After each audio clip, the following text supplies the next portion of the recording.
In order for one to really get a change, a solution, a remedy, a recourse, whatever derivatives we choose to use, in order for a change to occur, the man that seeks that change themselves must first change.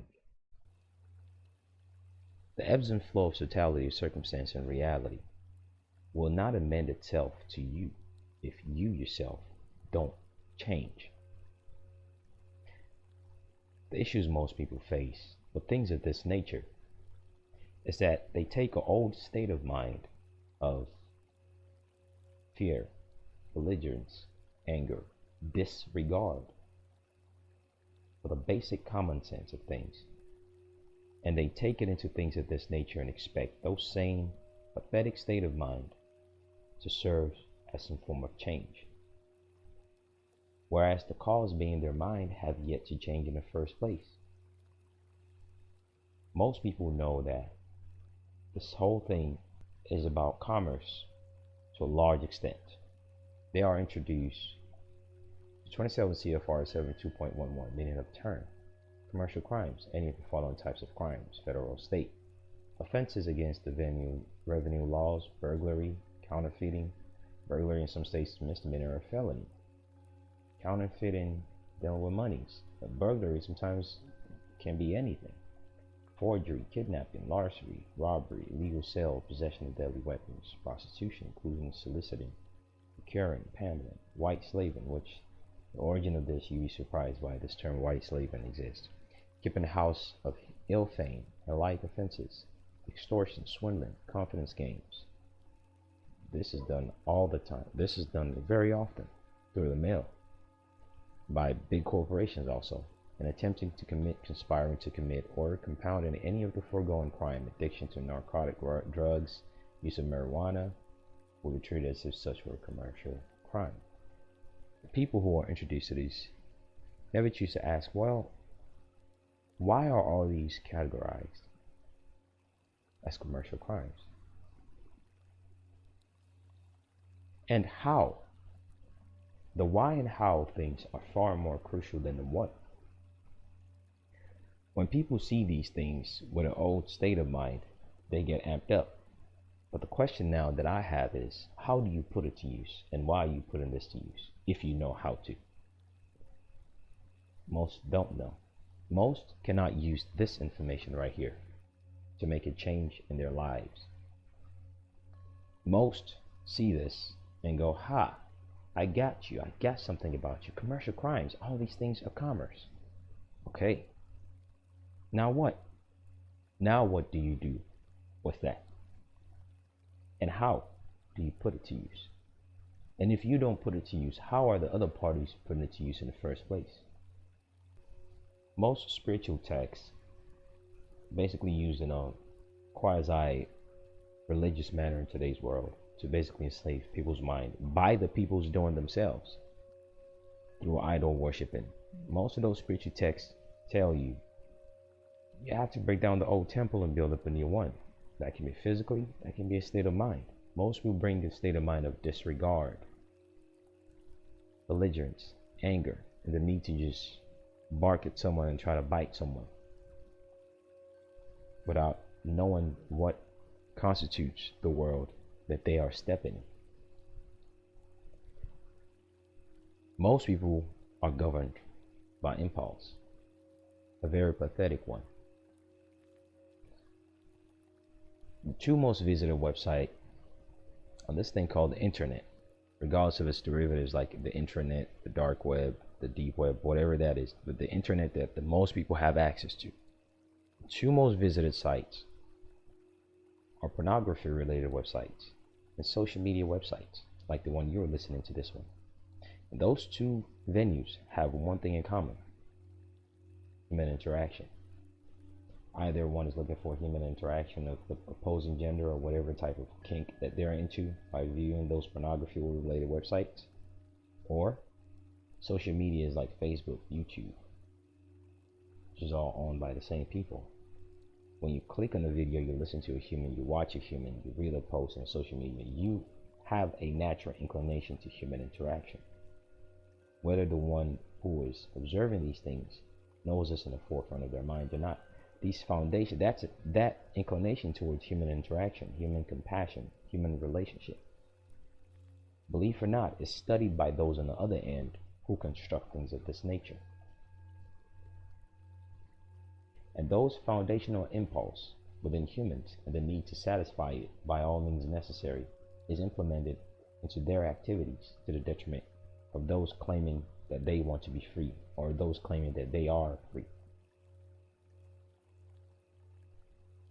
Those on the other end know the foundational principles of what make you and I up, and they put it to use. Now, when you step in and you begin to read the legalese and you see certain buzzwords, that's the what you're just reading. But the how and why behind it, if you don't know it, no change will occur. And oftentimes no change occurs in people's lives when they read things of this nature, simply because the state of mind that they had once upon a time, the fucker, is still there. So the effect and the change that they will perpetuate will not be the same despite change of the lingos used, despite the change of the subject matter. You can speak about a different completely subject matter, but if your state of mind is still in a certain cadence, the results that you got in one venue of life will not change, no matter how far you go. It's like going to different relationships, different faces, different aromas, different flavors, but the result will be the same. This is someone being realistic with you. Two people can exist in the same room.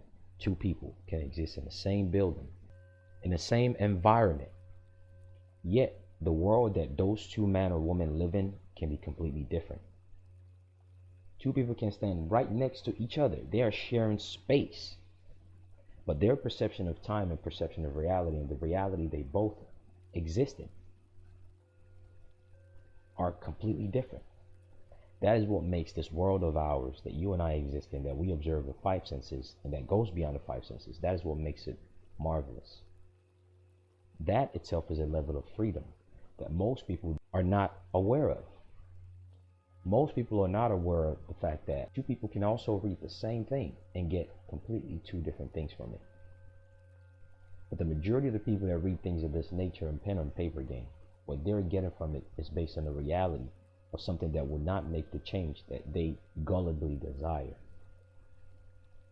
Gullibly desire is good, because desire is the fuel that will assist you bring forth things. But nature wants you to take self-responsibility of being realistic as to where you're coming from and where you're going. And nature wants you to first make change to yourself in order for change to occur. So when people read these things when it comes to commercial aspect of pen and paper, the legalese, the lawfulness, they get stuck. They get stuck in their own presumption of competence, whereby they go, oh look, all these are commercial, so they're all fraud. I'm not engaging in your commercial activities. You're not. Good. The only thing that will really affirmatively prove what you're saying is your competence. Otherwise, you will be railroaded. It matters not how confident you speak. It matters not what buzzword you throw out. You will be railroaded if you don't know the functionality of what commercial claims, and quote, all crimes being commercial. Even though this 27 CFR 72.11 says nothing about all crimes being commercial. It lists specific types of crime. And when you look at the category 27 CFR itself, deals with the regulation of some type of alcohol, tobacco, and firearm. Literally, this 27 CFR is specific to the regulation of alcohol, tobacco, and firearm. In other words, this is the background premise as to how these things that are called commercial crimes are interrelated. So now you see how easily people are misled. They themselves begin to create a reality that might not even apply to them. And since nature looks at you first as the cause in order to create an effect, aka the outcome, the change that you seek, which is quote freedom, the enforcement of your right, will never come forth if your foundational understanding and comprehension and perspective of things is lopsided. Whoever introduced the mass to this just threw it out there in some posts without telling them the specificity of and its applicability. But let's just take it a bit further and say, you know what? There are commercial involvement in all these municipal activities, which is true. But instead of creating a not so favorable reality in your mind as a template in a very vague manner just because someone has fed it to you, know the intricacies of why whenever they stop you, they're quick to write tickets. Let me show you one of the intricacies of how municipal bonds are issued and the simplicity of it, of how they give it to you, beyond mere speculation of things that sounds reasonable at first, but once you begin to look into the details and its applicability, you realize that it's specific to certain venues. Now, on a generalized perspective that most people presume this 27 CFR, quote, all crimes are commercial, even though it says nothing within the definition of 72.11 of 27 CFR that all crimes are commercial. Despite this general presumption, which creates more problem for people because now they serve in the template in their state of mind with incompetence, with disregard for specificity, with disregard for common sense, of cross-referencing what other people loosely just throw at them on social media. Let's be realistic with it. See this word buyback. This is a commercial term that all municipalities use for bonds, either on a county level, state level, or federal level. Buyback, in so many terms, is basically putting value to a product that you put out there. Like when a company goes public, right? And they try to sell their value. They set the value that they're setting. Similar things are done with municipal police departments and administrative agencies called the city or village of borough, whatever it is.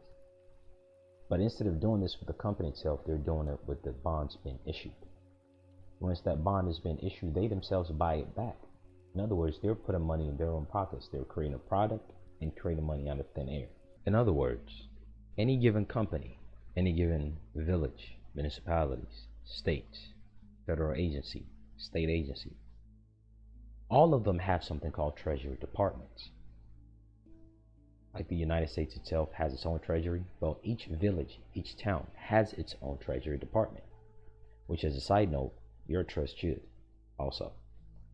But so that we don't deviate too far, you have to comprehend the dynamics of it so that you see how to implement it in yours. You want to go into banking, right?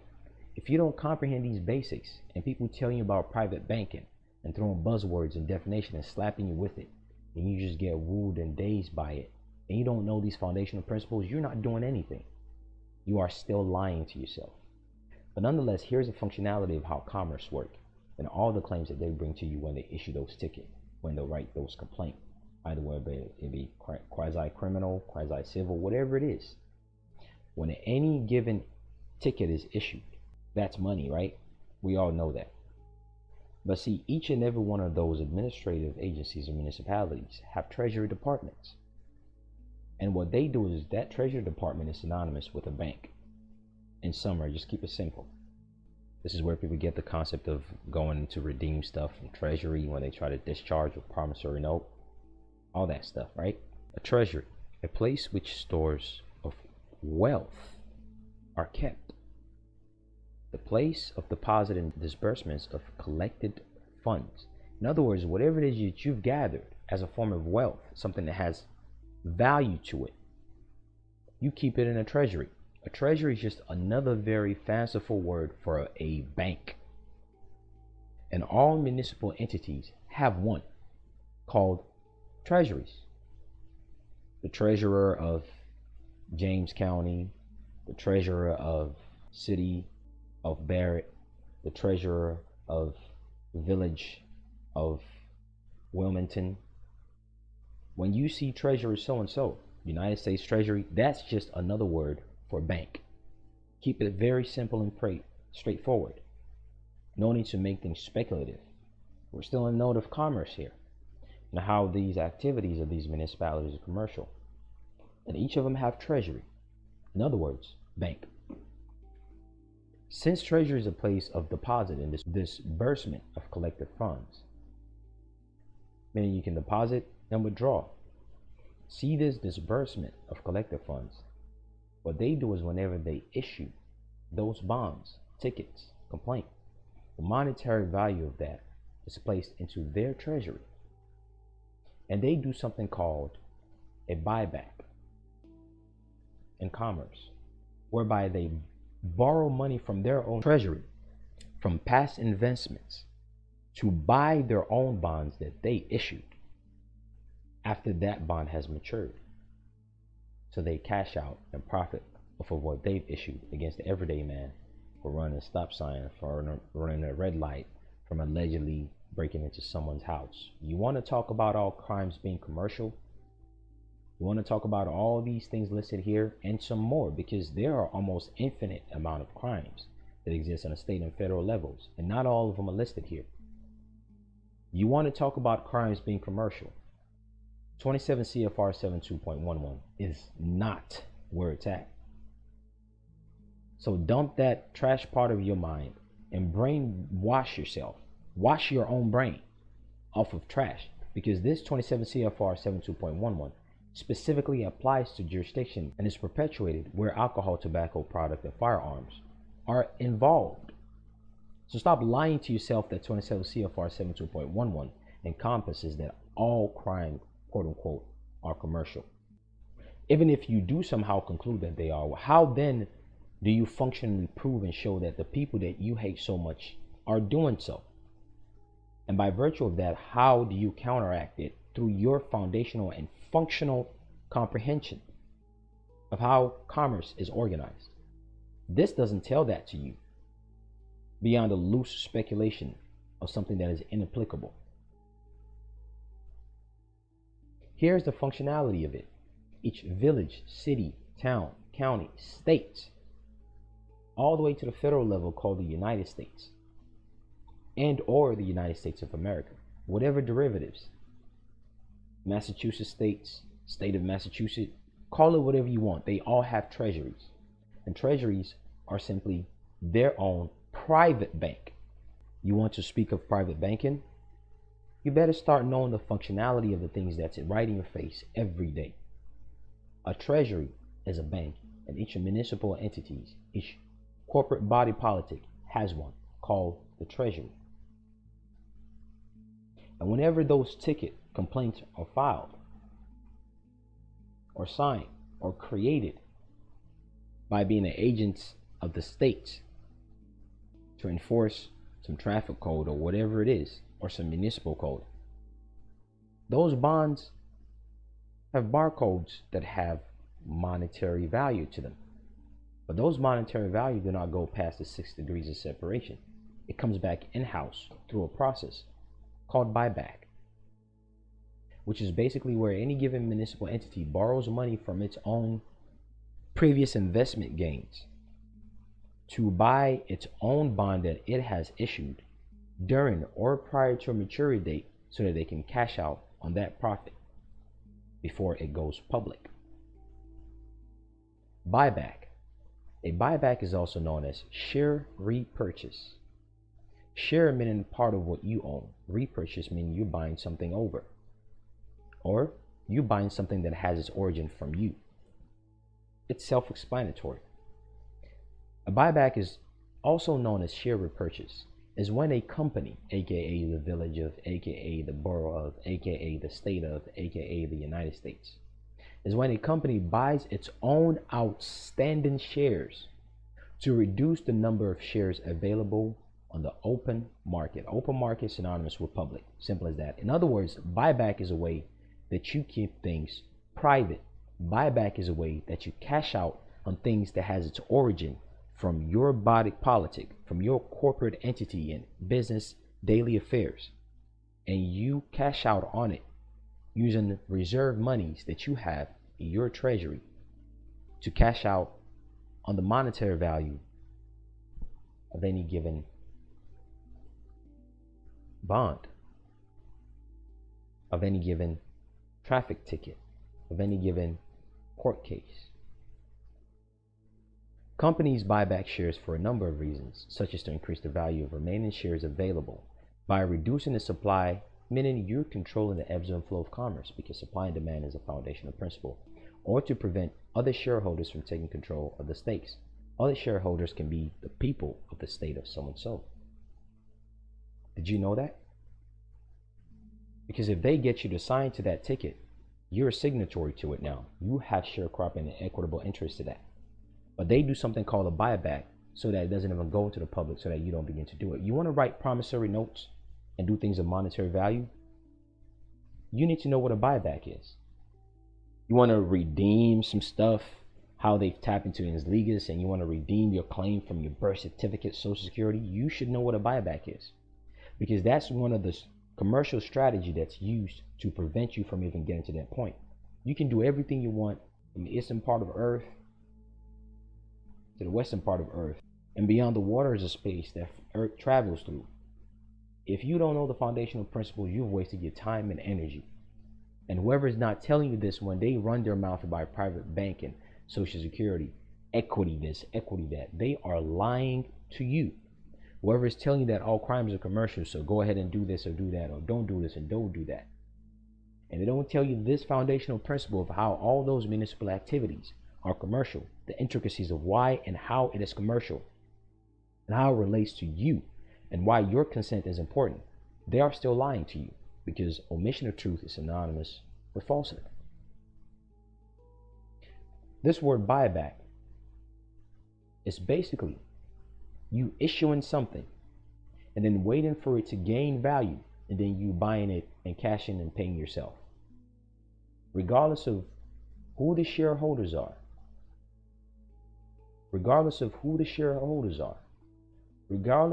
who holds interest in it, so long as you don't let it go into the open market, aka the public, you can control the supply and demand of it by buying it back.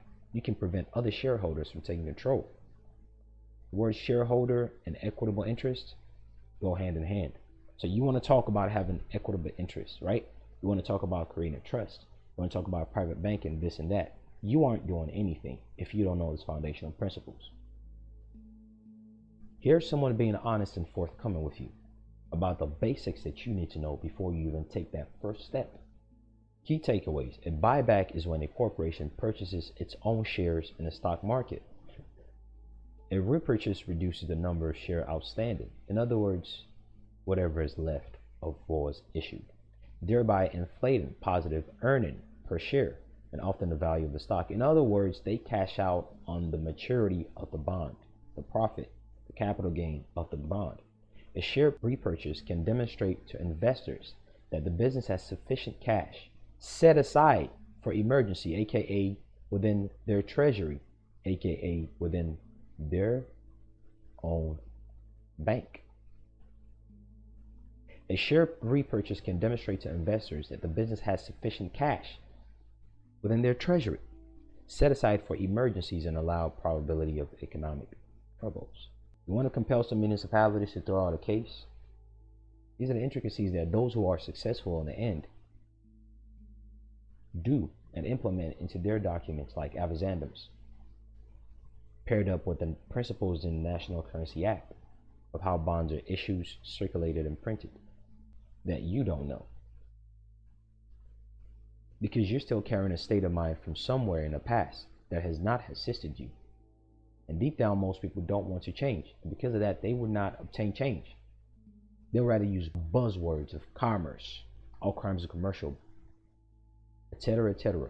But the functionality of it, they don't get it.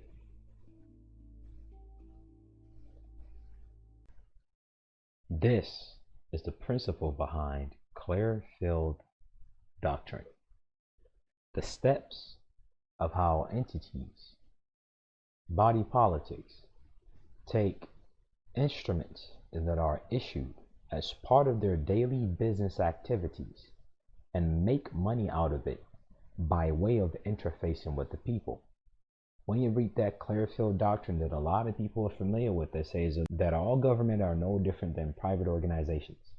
When they tell you all government are no different than private organizations because of Clearfield Doctrine, and you ask them, well, why and how or all government, aka the city government, aka the county government, aka the state government, aka quote United States government. When you ask him, well, why and how are they no more than private entity? Because of commercial activity. What is the intricacy? How and why? Most of the people that go on about Clearfield Doctrine will not be able to give you the details and examples and the functionality of it in commerce, because they do not know. This is the functional why and how of how all government around the world are no different than private corporations, or at least this is a very small part of it. And if you're authenticating that birth certificate and you don't know the reason why you're doing it, you don't know the intricacies involved in buyback inside trading, you do not know the intricacies of why and how Treasury is basically a private bank, you don't know the intricacies of why you're creating your own express trust and the fact that it ought to have its own treasury, and how these principles will and can be put to use, and you don't know the intricacies of how to truly subrogate that in legis relating to your own trust, your own treasury, and how the intricacies of what they're doing is similar to what you will be doing, but in a proper position and from a proper angle, and how that will discourage them from wanting to tap into it, then you are still lying to yourself about how this whole thing works. To be introduced to the what of things is cool for child's play.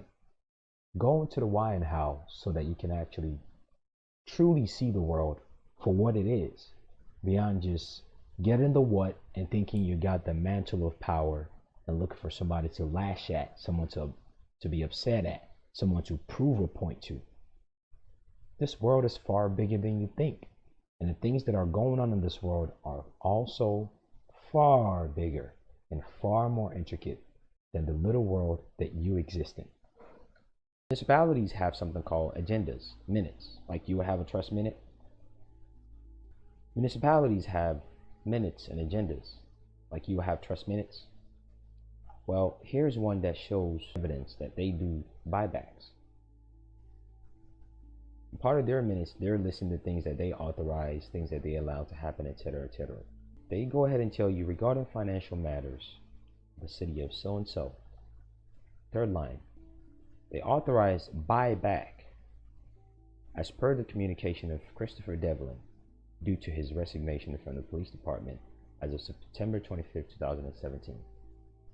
The buyback as per, meaning regarding the communication, whatever this communication, we don't know, it's private, for Christopher Devlin upon his resignation. This municipal employee that works for the police department of this administrative body politic, without a slightest doubt or contradiction, he has issued a lot of tickets, a lot of citations. And when they speak about authorizing the buyback as per, see, he's not the one that they're buying back.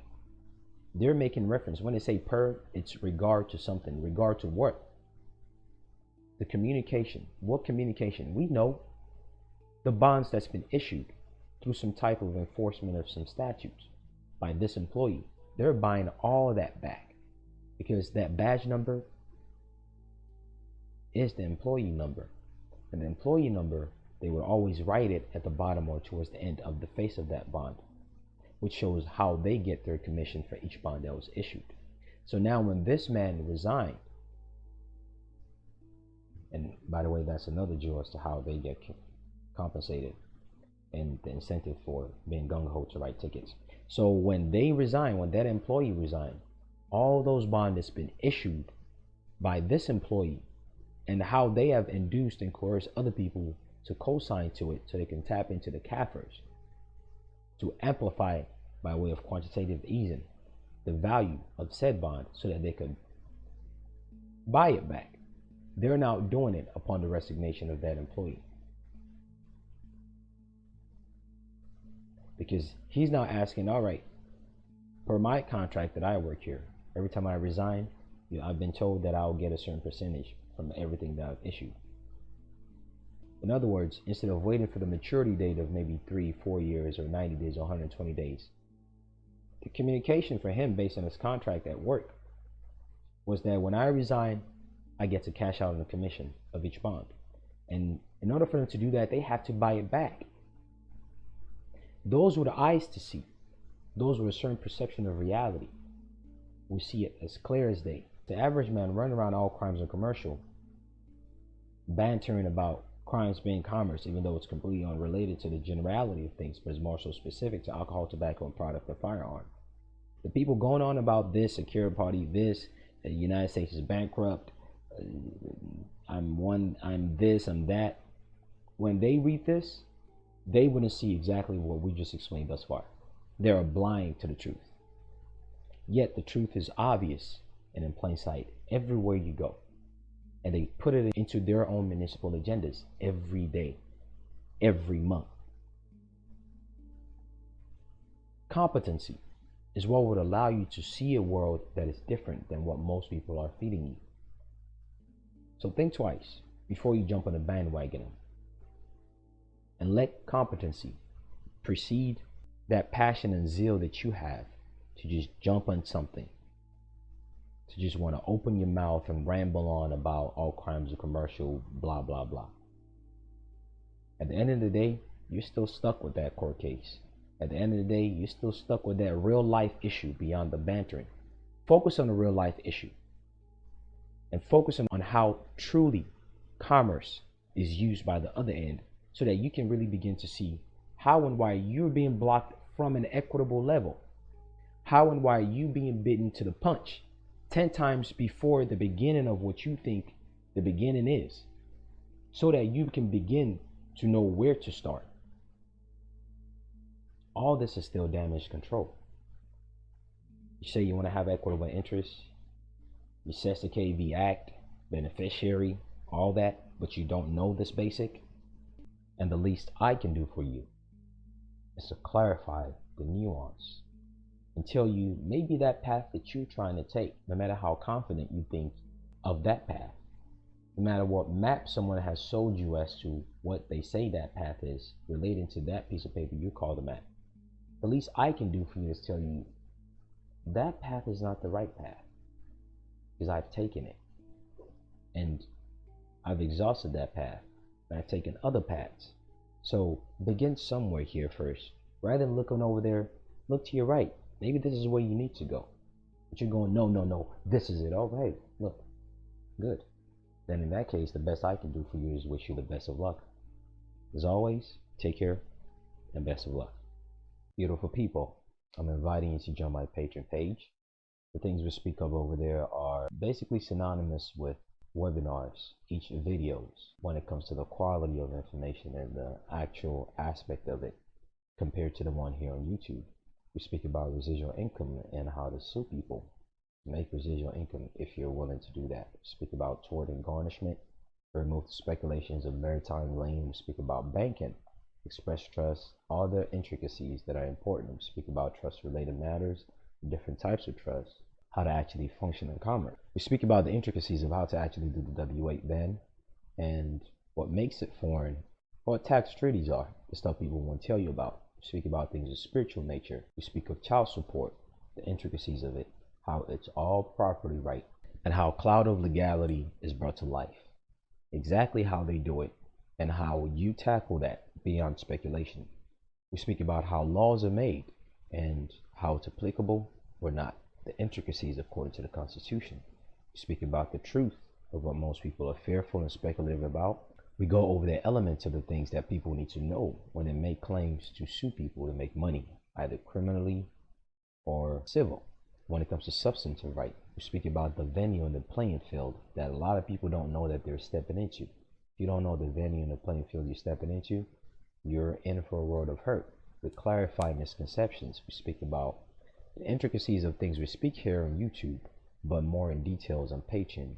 Basically, stuff that are on YouTube are synonymous with things that are for the birds. One on the Patreon are the premium quality things. In the past, we went over IRS manuals in different ways when it comes to the Express Trust 98 number. We went over the intricacies of mortgage, land, title. We went over issues with things like driver's license and the treaties that are the solutions for it based on examples of my own first-hand knowledge and experience. speaking about trust-related matters, more on child-related issues. We discuss other aspects of things. We discuss how to really come in as a natural person and the fact that there are actually tools that pre-exist that are meant to be used. A lot of people say, well, don't use this, don't use that. Well, do you know that same thing you're running away from is actually the solution? And do you know that's one of the ways and your first step to actually garnish it?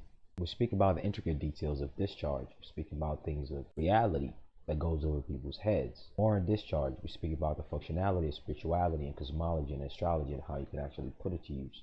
We speak of the what, why, and how, and the importance of a foreign trustee and the resident status. We speak about spiritual things when it comes to plant, the functional aspect of it. We speak of the language of the difference and the truth of legislative fact compared to adjudicative fact and what it really means when it comes to judicial notice. We speak about the lunar mansions, how to put them to use. We speak about tort, U.S. Marshal Service. We upload documents and treaties, original certified copies. Tax evasion. We show the IRS manual that shows the difference between tax evasion and tax avoidance. We go more in about how to actually make your own pocket bigger in commerce. We show the videos and experience that I have when it comes to discharge and the explanation of it. We show elements and details. We speak of the things relating to holding people liable. Speak about the different intricacies of how these entities are used against you and how you ought to use it and to know the playing field. A lot more that a lot of people are seeking but will not find. Again, each of these videos are synonymous to webinars of their own. We speak about how to get rid of statute of limitation. Most people's remedies, they say, are barred by statute of limitation, but there's a way out to that.